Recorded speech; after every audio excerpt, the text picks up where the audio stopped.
everyone. Nice to see you all, whoever is watching our next video. Today, I decided to invite my colleague, Sergey. Sergey is CEO at Involve. It's going to be quite interesting topic to discuss. Sergey, hello. How are you today? Hi, Artem. Nice to see you here, and I'm fine, thank you. What about you? I'm doing well.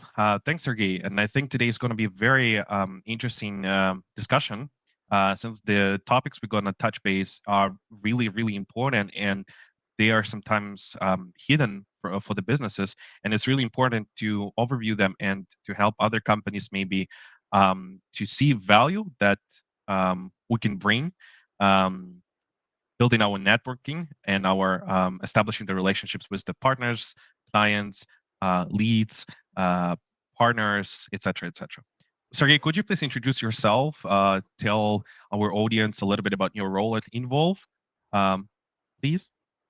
Yeah, for sure. Like you said, my main role in the company is Chief Operational Officer. So for a while time, uh, I was involved in processes building in our company, in delivery processes, and now I'm involved in the life of our sales and marketing department. So yeah, this is like short intro from my side. But I think it's part of operations, right? For sure, yeah. Everything in the company, it's a part of operations, Yeah. So And I think this part of the operations, sales and marketing, is one of the not the most important, but one of the top priorities that businesses have to handle from the beginning, from the establishing their business. And doesn't matter is it you starting from scratch or you are mid-sized business or you enterprise. This department is crucial, and we have to all handle. We have to handle the team. We have to hire the right people because sales is everywhere, not only in business. Quite important part. What you think? yeah, I think it's really makes sense, especially for the companies that provide outsourced services like we and yeah, I think it's a very important part of our internal life in the company because even before you start to provide the services, your sales and marketing strategy should be in place. So everything started from the idea, but to develop this idea, we need to first think about business aspect of product, and only after that we need to develop it. So and sales and marketing department helps us to make this. Yeah, absolutely agree. I'm as a part of sales and marketing team totally understand, and we are all aligned. But it's a tough journey sometimes can be, and smoothly coming to our main topic of our discussion for our audience and for ourselves, how to build the right sales and marketing process. It's usually the question that you cannot answer in the right way because every company is different. You have to filter and adopt the strategy, even if it's a outsourcing company, custom software development. Every company is different, and you have to understand that something might work for you, something might not work for you. But in the end, we all come to the point where we have to count leads, we have to set up the marketing activities, we have to build our inbound or outbound strategies using different tools, different metric, using different approaches. Um, but in 2025, I think every business has changed, especially in AI era at this moment. Um, in the old-fashioned way, every business, not even IT business, it has changed. We all get used to set up KPIs, check out the metrics, conversion rates, but it's not working as it used to be 10 years ago, 20 years ago, or 100 years ago. Nowadays, I think the most valuable thing that you can do is to create really good established relationships with people. In the end, we're all people, we're all human being.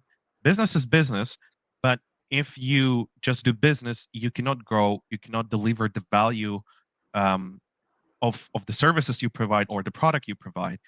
And my personal opinion that building very established, professional, good relationships is a key to success in any industry. Nowadays, I think what's really important in order to build the right sales and marketing process in every business, not even IT, I think it's not setting the right KPIs or track conversions, apply different approaches. In 2025, I think the old way that we get used to work, it doesn't work anymore. Um, it was working for quite long period of time, 10 years ago, 20 years ago, 100 years ago. But nowadays, the most valuable offer and the most valuable thing that you can do while building your business is to establish the networking. Establishing the right professional relationships is the key to success because at the end, we're all humans. And um, when you're trying just to do business, it's not going to work. You're not going to achieve the success you're looking for. You might, but that's not the value that you can deliver. Understanding and building long-term relationships with people, and it's not always connected with sales. It can be partnerships, collaborations, um, different type of interactions. I think that is the key to success. And Sergey, you as a CEO, you were involved in a lot of different processes. What's your opinion regarding the networking? How the companies should build it? Who is responsible, and how to measure this process? Yeah, thank you, Artem, for this question. It's very important process, like building networking, and I gonna talk about my own experience, my own idea, and I gonna to start from the scratch. To be honest, for a long time, I thought networking it's something not for me. I'm not a sales manager, or even I'm not a marketing manager. Yeah, I leave it, like I mentioned previously, in operational procedures, in building of these procedures, in the development of the projects. My job was to make processes efficient. But everything was changed when we started to build our own sales and marketing department here at Involve, and yeah, to be honest, I hate sales. Sorry, Artem. It's nothing special, only business. But but yeah, to be honest, it's true. Even when I'm on a shop, for example, yeah, and somebody come to me and ask, "May I help you?" Yeah, it makes me frustrated. Yeah, I ask them, "No, thank you. I will choose everything by myself."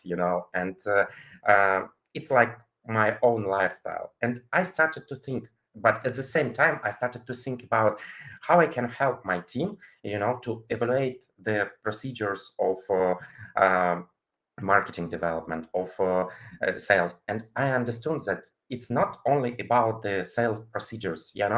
I discovered for me that networking is something crucial and something that works today, and yeah, I start and for me networking is more natural, area when I can operate and bring my own value. So networking for me, it's not about the selling. It's about building of partnerships, alliances, and like it's about win-win solution for both parts. Yeah, and I started, to communicate with other people. I started to um, participate in different conferences. I started to participate in business clubs, and yeah, I discovered for myself that it really work. It's a good approach, not to bring at the same time some clients leads, but to build the partnerships, the alliances. It's a real good way. This is something that we can discuss today with you. Coming to the next point, where how to establish those relationships, who those companies has to be, what type of businesses, what type of people you have to reach out, or how to build um, those networking. I think all depends, but in our situation, our in our strategy, we prefer to contact directly with guys from C level. Maybe your next question will be why? Yeah, I think so. So Absolutely.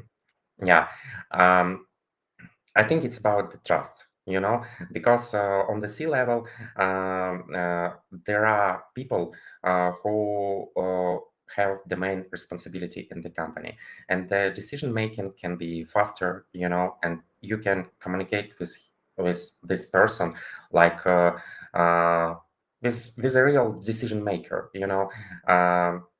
because when you try to build like relationships with some, I don't know, even sales manager, in his mind, the main goal is to sell, and if we talk about C-level, we can communicate with them about business, about win-win solutions, about something that can bring result for both parties. I think it's about this. Yeah. Okay, got you. But I think in real case scenario, and I'm pretty sure we will both had it in our experience when you Mm-hmm. are meeting somebody at the conferences or at one specific, let's say on Web Summit, you had a really productive conversations where business interested in part of your services and you're really interested into dealing with them because of the technical expertise you have, and you really understand that there would be a really good case for you. You have exact technical expertise to help that company, and together you would grow and you could become a technical partner. So basically, it means to establish relationships, and you're meeting with the stakeholder, let's say with the CEO or founder. And after the conference, let's say it's at some time, you just cannot um, make those connection back again because those guy, the CEO, can be really busy, meetings with investors, post conferences activities, or vacations, whatever. It's sometimes really hard to reach out to and to get connected with the C level, even if you have his phone number. You sometimes just cannot reach him out. I have my personal opinion, of course, but I want to hear Mm-hmm. yours. Strategical operation manager at the end is also part of the C level. Is it always worth to try to reach out to C level?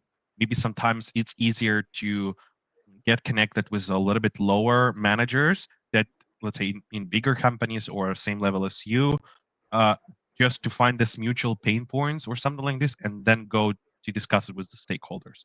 What you think? What's the best approach? It makes sense, but again, if you talk about my own experience, yeah, I prefer to communicate directly with C-level.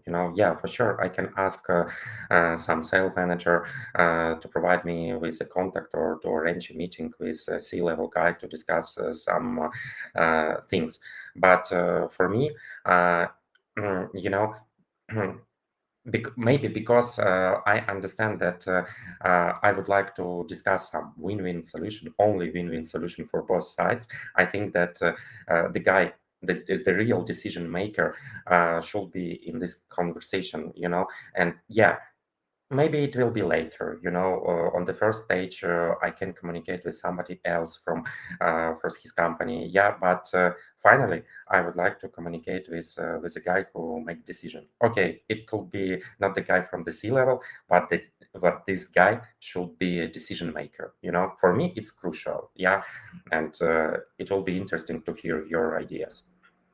Um, as I've been involved into sales, I at some point totally agree with you, but I know a lot of cases in our internal discussions when you receive the tons of the messages from the people to have this networking meetings to have to discuss win-win solutions.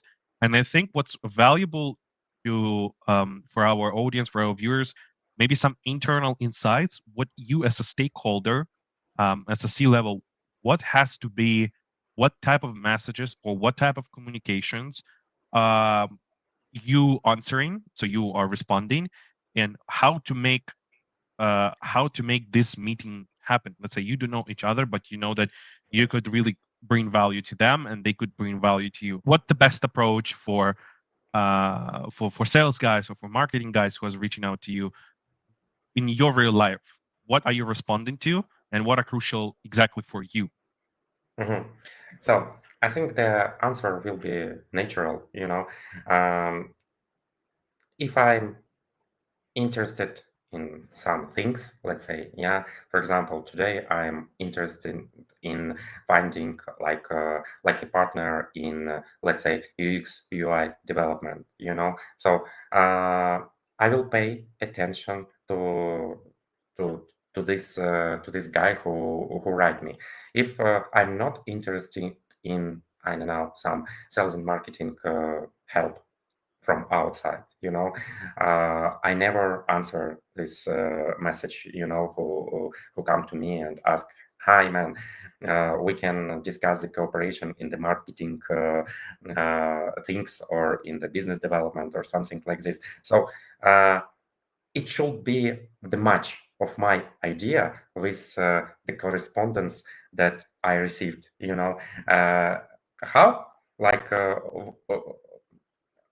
how to send the better message, I don't know. This is not my like case, because if I write the message for somebody who is interested for me, yeah, I try to make it naturally. First I just start to make a connection uh, with his context, with posts, if we talk about LinkedIn, let's say. Yeah, after that I connect with him, and start the conversation, try to start the conversation uh, with questions that are interesting for me, first. It's not about about partnership from the scratch, it's about natural conversation. I'd love to find insights. Even for me, it's even better, than get some contract or something like this. If I'll get some insight from the potential partner, so for me, uh, it's already a win. And yeah, only after that we can try to find some, like, after natural communication, we could find some matches, potential matches in our potential cooperation. So it's not about, hi there, I would like to make with you a business, let's say. Yeah, no, it's about like natural conversation. First goal, it's gonna be finding some insight. Next goal, it's gonna be uh, finding some potential points of cooperation. And only after that, the third goal is to bring lead from the partner side, or something like this. So we smoothly come into discussing basically the operation processes and how to build the networking. And I totally agree with you. Of course, it's easier to establish in offline mode after the conferences, or having personal networking, visiting different parties or events, domestic events, or with some specific domains, etc. But anyway, LinkedIn or email is still a very good way of how to start the process, how to build the new acquaintances, new relationships, but by saying simple hi, and of course there should be a value that you can bring to the company. So they also have to have interest to speak with you. But nowadays, and we also AI company that a lot of integrating AI in our internal processes, and developing AI solutions for different type of businesses. And right now, AI is something that could really boost and help in different processes, different scenarios, in coding, in messaging, in any type of work, understanding, analysis, math, coding, etc. And here comes very tricky question. What do you think, Sergey? Is it worth to use AI in order to automate in selecting, verifying, and maybe trying to connect with the um, companies that you want to establish relationships? Yeah, I think it's a really good question, especially because we are AI development company. Yeah, and for sure, we think about everything about how to automatize every process. Yeah, but we need to understand that AI, it's not a silver bullet, because to be honest, yeah. if you talk about AI and providing of AI services or different AI implementations in the companies, uh, most companies they afraid AI. Yeah, and it's really true because when we start to communicate with somebody, and I believe Artem, you know it's better, even better than me. Yeah, first of all, they understand the hype of AI. They understand that AI uh, uh, can make their business better, but how? Nobody know. And this is the main issue. And when we talk about using of AI in a sale process or in a building of networking, yeah, I prefer to think that we can simplify some procedures by AI. Yeah, let's say some first messages or something like this, or we can use AI in marketing, in content writing. Yeah, but if we talk about real connection, fortunately or unfortunately, human to human approach makes sense, still makes sense, because first of all, the client or the partner would like to feel the trustability, and the trustability can be brought only by a human. And yeah, and in this case, so what I can say, we sell AI solutions, yeah, but the selling of AI solutions should be humable. I think so. Behind under the hood of this process, does networking should be equal to sales at the end, or it has to have um, what has to be in the DNA of the real networking? Your thoughts? Is it really sales at the end, or is it something else? If it's else, can you make some examples or provide your opinion on that? You as a CEO, win-win. Is it always about sales?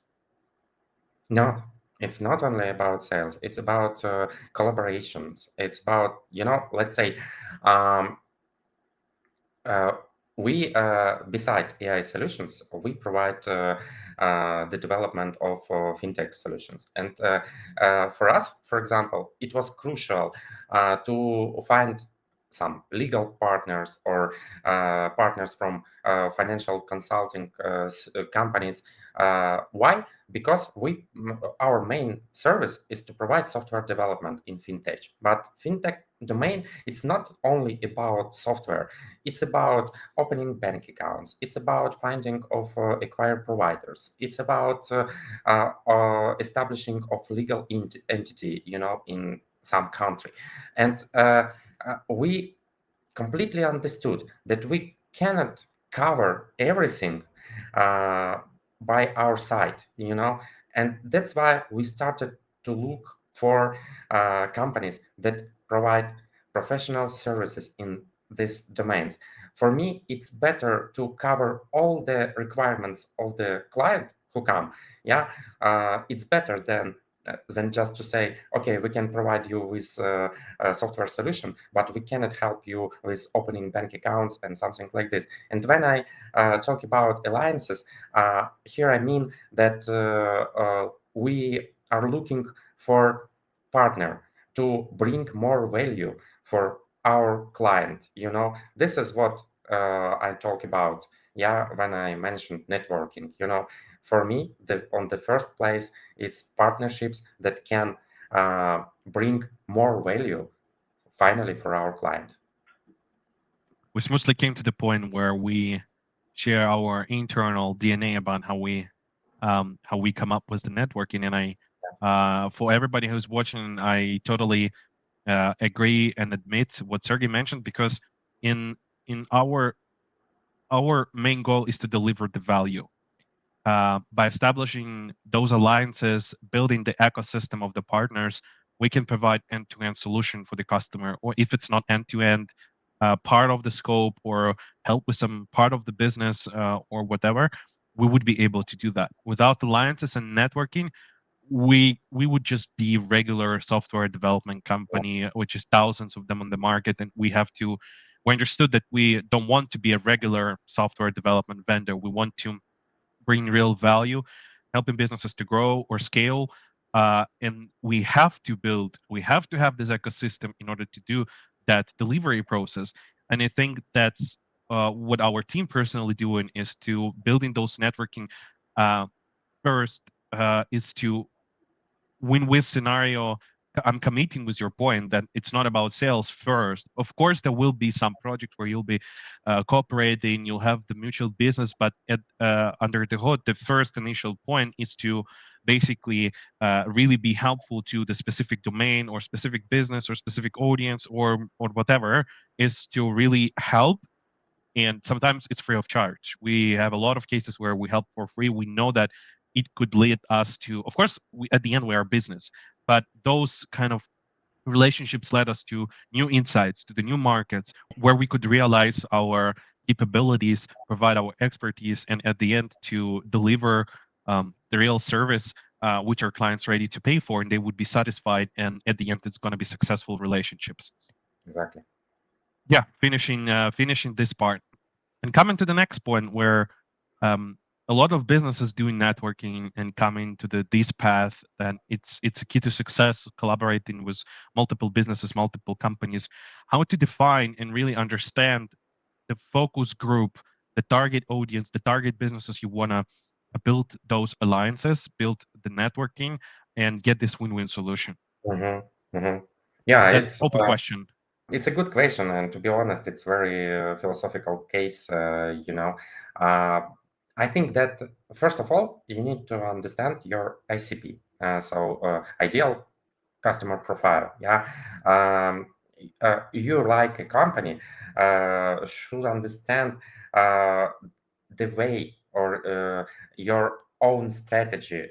So okay, for example, if we talk about Involve, now the main direction for the Involve is AI development, AI optimization of businesses. The secondary direction is like fintech software development. Okay, and I understand after understanding our main strategy, our main ICP, I need to think where I'm strong like a company, or where I need help to become stronger. So if we talk about AI, I cannot say that, and to be honest, it's not possible today to be an expert in every cases, and yeah, but at the same time, you need to be able to cover uh, every needs of your client, and uh, okay, and sometimes we are faced with a problem, okay, with a problem with our scalability of our teams, or with a problem with our expertise. For example, the client has some specific case, and we understand, for example, that we don't have enough expertise in this area.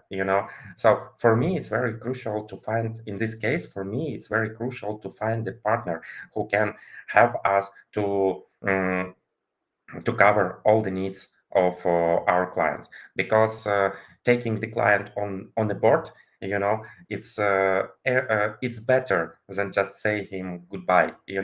And I really ready to share our profit, with other companies, in this case, because the client is at first place. So coming back to the initial question, I think that this definition of our ideal partner should be founded according to our ICP, according the situation, the current situation in our company. Here, I mean, do we have a bench or not? Yeah, and according our expertise in some issues. So yeah, usually we are looking on the market, and try to find ideal company to cover our current request. Yeah, interesting thoughts. And since we're all working in one internal ecosystem, uh, what I want to add to your words is that it's also about not only flexibility, availability for the client to add value, but it's also about the reputation. And Exactly. and I always, when I'm meeting new people, new companies, new businesses who are not looking for any type of services, I always start very transparent way of communication, and transparency and sincerity is the key of building those trust at the end, which comes to the reputation. And even if you having those alliances where you didn't have any successful cases in dealing with any business or helping them or client, whatever, but they already know how your mindset, how you come up to the delivery process, internal, external processes, how you build the communication, your inner mature points as a person or personalities, and at the end, company's DNA. And I think all that is creating those reputation where those partners or alliances can lead to something new, you were looking for, but you didn't know how to enter that, and basically nobody knows how to enter that, but we just know the way how to do it, and we do it really transparent. And I think at the end we'll come to the point where all our uh, business requirements would be met, because we do not only networking, establishing alliances, partners, we do a lot of other internal things in order to come to this endpoint. It's how you think, how you adapt, how you really want to build the reputation around you, and those things are really matter at the end. That's what I wanted to add, some internal insights about Involve, how we establish networking and what is it for us, and how we see that in general, this process.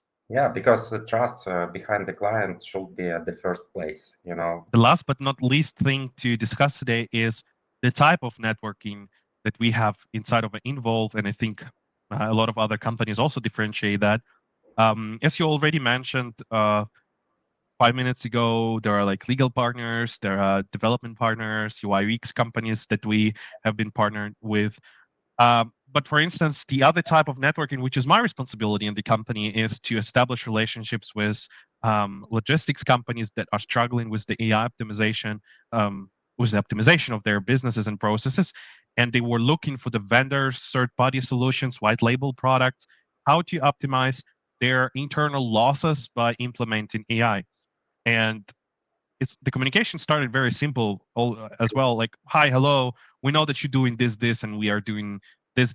Is there any pain points or insights? And he asked me the question, okay, how can we optimize? We have those type of problems, can you solve them? And I said yes, and here's the initially how this conversation started.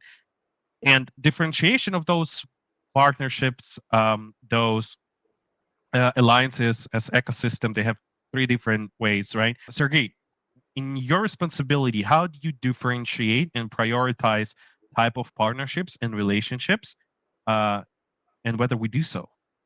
Answering to your question, what I can say here at Involve, we separate different types of partners: internal partners and external partners. What does it mean? If we talk about internal partners, it could be different companies, different development and R&D companies, let's say in AI domain, yeah, to make our value stronger. It could be if we talk about our financial development vector.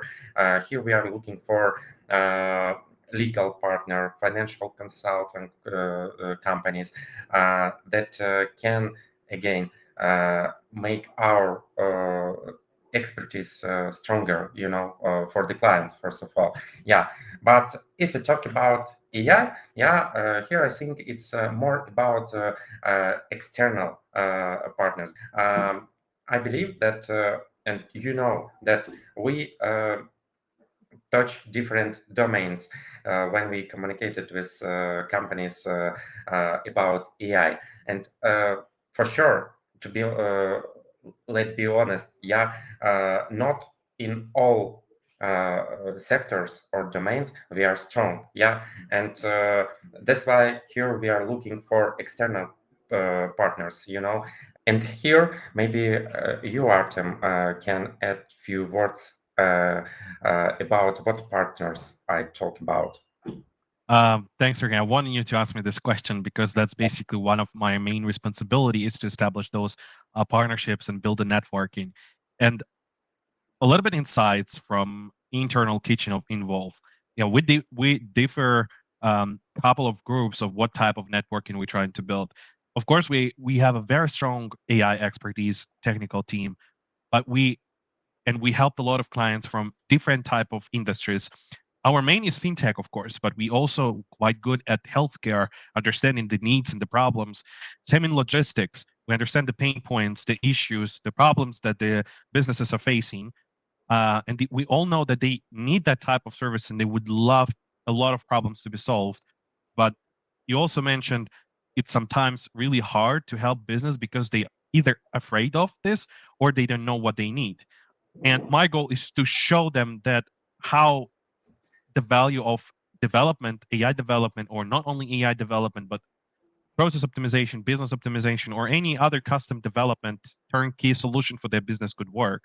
I understand. So this is a market, and there are a lot of competitors as we are on the market. But in general, I think in this our podcast, we touch base our internal kitchen, our vision, and how we come up with building this process. Of course, we didn't touch base the delivery and things, but uh, at least mindset and understanding of the value that we can bring. And coming back to the partners, the same story I'm always trying to bring when I'm dealing with the businesses on the first, second, third, tenth meeting, establishing the relationships. Of course, there are companies, external partners where I can also involve from logistic industry to help us with dealing with some business or resolving some problems. Of course, there are another part of relationships where, let's say, 3PL companies in logistic industry dealing with a lot of other service providers or vendors, and uh, directly to each other, we cannot provide any services because we are not in their sector and they don't need any software. But building the relationships with the having constant meetings, sharing insights, they can refer us or introduce us to someone they know who are struggling with software development. And it's again all about trust and credibility. When you come into the market where you at least having some connections is much easier to basically provide the service. And as we also mentioned in previous block of of our statements, that sometimes it can be zero profit for us, but it's a new gate, it's a new door, it's a new opportunities that we can gain. And this is how we're thinking. I think in 2025 and in next decade, that it's going to be much more progressive and much more valuable. And we're trying to adapt and be on this wave and show that um, we have to be fully open. Everybody could walk into our kitchen and see how we work, how we deal, and if we have any problems. And every company has a problems. An inevitable thing. We always showing them and how we and a resolving plan how we plan to solve these things. And if something happened on the projects, of course we are truly saying that. And sometimes we're ready to cover cost on our side. Sometimes coming not from our side, we're also trying to find the best approach, the best solution for the business. And the third type of collaborations could be any type of uh, market experts, or any related to this, let's say, to logistic market companies, big enterprises, where you can just continuously communicating, getting new news, insights, and that's you share inside of your network, and you are getting much more expert. And in some period of time, you become those expert. You totally right. You cannot be expert in any market, in any domain, but in your specific world of turnkey software development, AI, you can be expert helping resolving typical problems in logistic, in healthcare, in fintech, with of course with their own specifics, but at least you know what you're doing and how you do that. That's my final thoughts. Yeah, I think so. Moreover, um, I just would like to add something about this.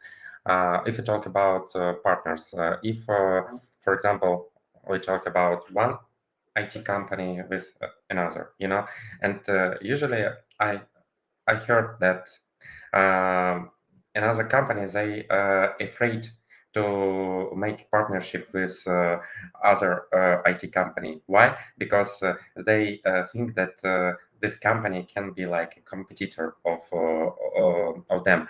But come on, I think in this case, um, our world is too fast. Everything is changed, and new technologies and cutting-edge technologies are coming, and um, we cannot be like competitors to each other. This is why we try at Involve. We try to collaborate with other companies that could be like competitors. For example, they provide AI and we provide AI, but the question is uh, what they do better than we, or what we are doing better than them, and this collaboration how to make our alliances like stronger. Yeah, this is a crucial point, how to think. It's like another mindset, because to win the competition you need to combine your strong sides, yeah, together, yeah, and only after that you can be uh, visible on the market, let's say. Yeah, this is one of ideas that I would like just to add to your speech. Absolutely. Even nothing I could add to your final thoughts. Okay, so smoothly coming to the final point of our discussion today, Sergey, what kind of advice you can provide to the businesses or companies that are just starting building a network or hasn't started it yet? In terms of processes, maybe you could share some insights. What are important criteria? What we have to focus, prioritize, from your operational opinion, please. The main advice is don't be afraid to build partnerships, even if you don't understand why where is the potential points of cooperation. Just start to communicate, just start to ask and start to answer, and it can discover even some, let's say, secret insights for potential collaboration. You can, for example, in my according to my experience, yeah, it was some situation when I come to communicate with partner about one subject, in my mind, but I came back from the conversation with a lot of other ideas, and insights how to be useful for each other. Yes, don't think about fast ROI. It's a very important issue as well, in cooperation, because it's not possible to build a partnership um, mm, and to get some value from the scratch. It takes time, and if we talk about partnerships, I think it's more about opportunity for the future, and it's like compound interest. How much you have partners, how much you'll get in the future. So yeah, this is my point of view about partnerships, about networking, and yeah, maybe you can add something, Artem, from your side as well. I think your statement is pretty decent, and in addition to that, just want to add and highlight one of the sentence you mentioned that very important thing is to discuss and to bring ideas to discuss with people, because discussing the idea in the process of discussing the ideas, um, real amazing potential products are usually born, and everything starts from simple idea, and then it turns into something bigger and bigger. My personal advice would be also then, definitely definitely all the companies, people have a lot of ideas, but to narrow them down, focus on some specific, and to share that ideas which will potentially be transformed in something else while building those conversations, networking, alliances, and that's a key to success. Thank you very much, Sergei, for joining and making this podcast today with me. I think we touch a lot of different topics in networking, and I think we definitely could dive into more something specific later on, or something that might be interesting. If you leave the comments below, please, we would love to hear your feedback. And yeah, thank you very much. Thank you for the invitation. Thank you. Yeah, bye bye. Thank you. Bye.